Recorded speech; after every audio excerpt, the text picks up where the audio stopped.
guddida nabadgelyada gobolka Togdheer ayaa maanta kulan ay isugu yimaadeen waxay kaga hadleen xaaladda ammaan ee gobolka Togdheer waxaana ay bulshada kala duwan ee ku dhaqan magaalada Burco ay ugu baaqeen in aanay ka qayb qaadan ama aanay saameyn ku yeelan khilaafka siyaasadeed ee ay wadaan asxaabta mucaaradka iyo madasha wadatashigu shirkan jaraa'id ee guddida nabadgelyada gobolka Togdheer ay ku yeesheen xafiiska gobolka ayaa waxaa ka hadlay barasaabka gobolka Togdheer barasaabka xigeenka maayirka degmada Burco taliyaha qaybta booliska iyo taliyaha qaybta 12aad ee ciidanka qaranka waxaana hadaladoodii kamid ahaa la yaabanahay maanta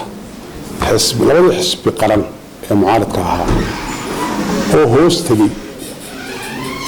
ashxaas magac la baxday waxaan moodaynaa kalsoonidii ka dhimatay xisbiyadii iyagaa mandate leh iyagaa hadday wax dhaliili karaa iyagaa hadday wax sheegi karaa laakiin waxaan moodaynaa kalsoonidii ka dhimatay oo waxay hoos galeen ashxaas aan ka mid ahayn xisbiyada oo magacyo la baxay oo aan sharci ahay annagu ka gobolaha haddaan nahay guddiga nabadgelyada cid kasta oo ammaanka wax u dhimaysa halkay doonto baa ka timaadee waxaan nahay kuwa ka hortegaya ee tallaabadii ku habboon ka qaadaya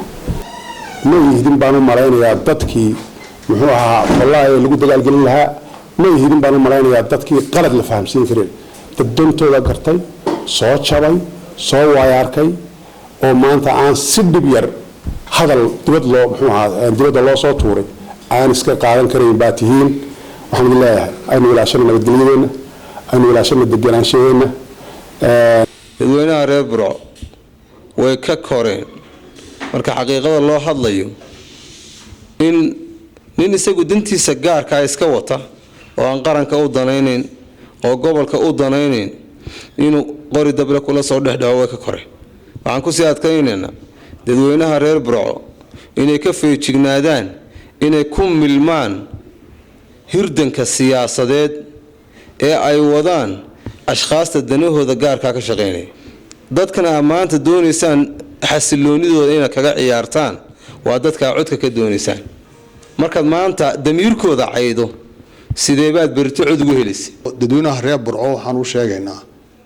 iyo dhammaan gobolka Togdheer inay gobolkeenu waa degan yahay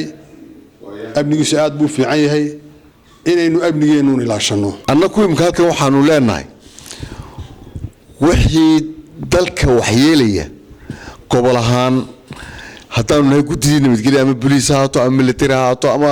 maamulkii kale gobolka ha noqotee waxa weeye tallaabo laga qaaday wixii nabadgelyada waxyeelaya ummaddu ay ku nooshahay si kastaba aatee hadalkan ka soo yeedhay guddida nabadgelyada gobolka Togdheer ayaa waxa uu ku soo beegmayaa xilli ay madasha wadatashiga iyo asxaabta mucaaradku ay sheegeen inay sameyn doonaan 27 bishan dowlad loo dhan yahay oo ka madax bannaan xukuumadda haatan jirta Shaafici Maxamed Ibraahim telefishinka caalamiga ee Somali News gudaha magaalada Burco.